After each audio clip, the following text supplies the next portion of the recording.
Hello anime lovers. तो हम लोग आ चुके हैं अभी नया एक सीरीज़ लेके।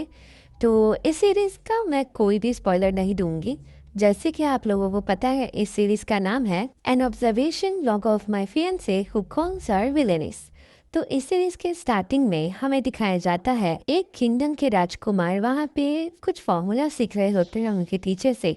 फिर वहाँ पे दिखाया जाता है वो बहुत ज़्यादा इंटेलिजेंट होते हैं और उन्होंने खुद से एक फार्मूला बनाया हुआ होता है, और जो देख के टीचर बहुत ज़्यादा चौंक जाते हैं कि युवराज बहुत ज़्यादा इंटेलिजेंट है। फिर वो बाहर की तरफ भागते हैं। उनका नाम बताया जाता है सिसेगो अल्फास्ता। वो होते हैं सबसे बड़े युवराज और अल्फास्ता किंगडम के।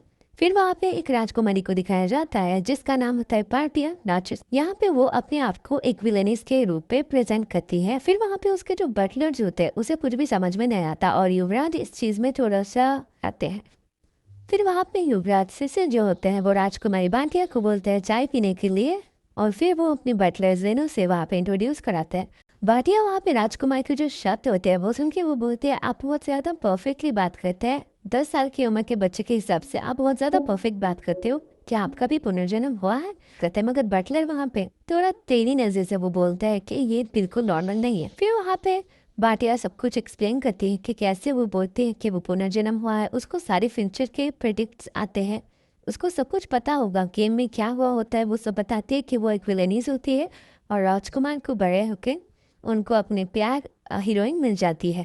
फिर वहाँ पे वो सब सुन के राजकुमार पहले तो बिलीव नहीं करते, मगर उनको ये सारी चीज़ थोड़ा सा एक्साइटिंग लगता है और उनको वो बोलते हैं हाँ ठीक। फिर वहाँ पे जो राजकुमार होते हैं, क्योंकि बाटिया के मुंह की तरफ देखते हैं, क्योंकि उसका जो चेहरा होता है वो उसका जो शेप होता है वो उतना ज़्यादा अट्रैक्टिव नहीं होता है। बाटिया ये नोटिस करती है और वो बोलती है कि वो बोराई का जो सुंदर फूल है वो होने का ट्राई करेगी। फिर वहाँ से वो चले जाते हैं। फिर हमें 1 साल बाद का सीन दिखाया जाता है जहाँ पे जेनो राजकुमार सिसिल को बहुत सारी इन्फॉर्मेशन देते हैं कि सिया जो है वो 1 साल से अपने कमरे में बंद रहती है। फिर हमें दिखाया जाता है कि सिसिल और राजकुमारी बाटिया का मीटिंग होता है जहाँ पे राजकुमारी बाटिया बहुत ज़्यादा खूबसूरत लगती है और उनको देख के सिसिल बहुत ज़्यादा नहीं चौंकते, क्योंकि वो दूतों के माध्यम से सारे खबर लेते थे रहती है। फिर वो उसको बहुत ज़्यादा खूबसूरत बोलते हैं और ये सुन के बाटिया बहुत ज़्यादा खुश होकर उसके ऊपर लिपट जाती है। फिर उसके पापा जो आते हैं, मार्कस बाटिया के पापा, बाटिया को थोड़ा सा बहुत डराते हैं। बोलते हैं कि युवराज तुम्हारी बातों से बहुत ज़्यादा गुस्सा हो सकते हैं, क्योंकि उनका जो नेचर है वो शायद गुस्से वाला है। फिर वहाँ पे बाटिया उनको बोलती है कि तुमने मुझे प्यारी कहा, क्या तुम रिपीट कर सकते हो? फिर मार्कस उसे भी उस पेज में टोकता है। फिर वो लोग चाय पीने के लिए जाते हैं। वहाँ पे दिखाया जाता है कि बाटिया के गले में जो स्कार्फ था वो एक्चुअली उसका जो पालतू है वो उसके लिपटा हुआ था। फिर बाटिया यहाँ पे जब देखती है कि वो फैला जाता है, वो राजकुमार से माफ़ी मांगती है, मगर राजकुमार यहाँ पे कोई भी रिएक्ट नहीं करते, क्योंकि उनको भी ये एक्साइटेड लगता है और वो फ्यूचर में भी ऐसे नई नई चीज़ें के एक्सपेक्ट करते हैं। फिर युवराज से सिर्फ वहाँ पे राजकुमारी बाटिया को केक खाने के लिए बोलते हैं, मगर हमें पता चलता है राजकुमारी बाटिया बहुत ज़्यादा डाइटिंग और मेंटेनिंग पे रहती है, तो वो खाने के लिए मना करते हैं। मगर राजकुमार उसे बोलते हैं कि तुम्हारे लिए बिना शुगर का बहुत कम बिन बना है। फिर वहाँ पे बाटिया खाने लगती है। फिर वहाँ पे युवराज उसको बोलते हैं कि उसका 11वां जो जन्मदिन है वो आने वाला है, तो तुम उस पर कैसे ध्यान दोगी? फिर वहाँ पे बाटिया बोलती है हाँ मैं एकदम, मेरा जो रोल है उसे अच्छे से निभाऊंगी विलेनीज होने का। राजकुमार यहाँ पे भी झिझकते, कुछ नहीं बोलते। फिर वो जब याद करती है लड़की के एट द एंड 11वां जन्मदिन के थोड़ी देर बाद ही बाटिया का 10वां जन्मदिन होगा, और उसके टाइम पे गेम में उसने देखा हुआ होता है कि उसकी मम्मी का महामारी की वजह से मौत होती है। फिर ये सारी चीज़ें वो राजकुमार को बताती है, तो राजकुमार बोलते हैं कि क्यों, तुम अगर पहले से पता है कि क्यों नहीं बचा पाएंगे? फिर वहाँ पे वो बोलते हैं एक तरह का जो मेडिकल जड़ी बूटी होता है डोना लीफ, उसके ना मिलने की वजह से उसकी मॉम की डेथ हो जाएगी। राजा के पास भी उसके पापा जाएंगे, मगर तब तक बहुत ज़्यादा लेट हो जाएगा, जिसके कारण महामारी में उसकी मम्मी की मौत हो जाएगी।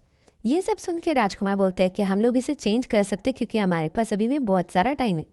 तब वहाँ पे राजकुमारी बाटिया जो होते हैं कुछ चीज़ बोलने के लिए रुक जाती है कि तुम्हारे साथ कुछ चेंजेस हो सकते हैं अगर मैंने कुछ किया।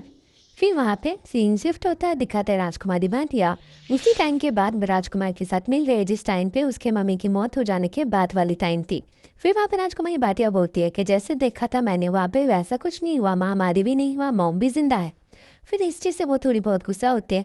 फिर उसे महामारी का वो सुनते हुए बटलर वहाँ पे आसपास में जो लोग होते हैं उनको बाहर पहले भेज देते हैं।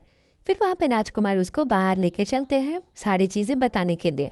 राजकुमार उनको बताते हैं कि एक्चुअल में महामारी हमने उतना फैलने नहीं दिया और शायद वो अब तक ठीक हो चुका होगा। फिर वहाँ पे राजकुमार उनके ये शब्द सुन के थोड़ा सा चौंक जाते कि कैसे क्या हुआ, तो मुझे पूरा बताओ क्योंकि मैंने दोनों नीड ढूंढने के ट्राई किया था। फिर राजकुमार वहाँ पे बाटिया को दिखाते कि उन्होंने एंटीडोट बना चुके थे और कैसे बनाया हुआ है वो इनको बोलते हैं। फिर हमें दिखाया जाता है कि उनके जन्मदिन के अगले दिन राजकुमार पूरा ग्रीन हाउस जो होता है राजमहल का वो अपने जन्मदिन के लिए मांगते हैं। फिर वो लाइब्रेरी में जाके रात भर पढ़ाई करके रिसर्च करके डोना लीफ को जल्दी से जल्दी उगाने का ट्राई करते हैं। फिर एट द एंड उन्होंने बड़ा सब एक पौधा, पेड़ बोल सकते हैं, कि डोना लीफ का उन्होंने बना दिया था। फिर वो देख के भी सब लोग चौंक जाते हैं कि कैसे उन्होंने ये भी काम कर दिखाया, क्योंकि डोना लीफ बहुत ज़्यादा रेयर होता है। फिर उन्होंने देखा कि महामारी के बारे में उनको तो पता नहीं है। फिर उन्होंने बहुत सारे जांच किए, फिर बहुत सारे डॉक्टर से भी टीचिंग लिया था।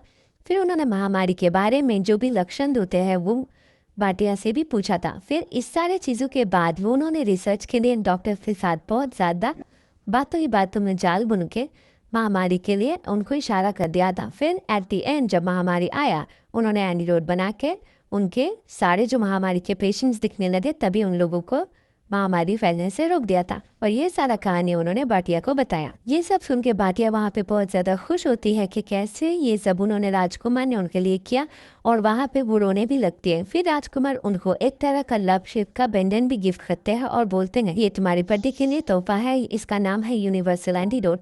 और वो बताते हैं कि उन्होंने कैसे ये बनाया है लाइब्रेरी में जब वो रिसर्च के दौरान पढ़ाई करते थे, तो उन्होंने ये भी उनके लिए बनाया हुआ होता है। फिर वहाँ पे वो बोलते हैं क्योंकि तुम रानी बनने वाली हो, अगर तुम्हारी जान को खतरा हुआ तो तुम इसे यूज़ कर सकते हो तब। फिर वो उनको पहना देते हैं। फिर वहाँ पे बाटिया बहुत ज़्यादा खुश महसूस करती है और बोलती है कि हाँ राजकुमार सिसिल, मैं आपके लिए बहुत ज़्यादा मेहनत करूँगी विलेनीज बनने के लिए। फिर वो फिर से अपने जो ख्याली पुलाव वाली बातें होती है ये राजकुमार सिसिल सोचते हैं कि वो बोलने लगती है। फिर यहीं पे हमारा जो से एपिसोड 1 होता है यहीं पे ख़त्म होता है। Thank you for watching, stay tuned for the next episode.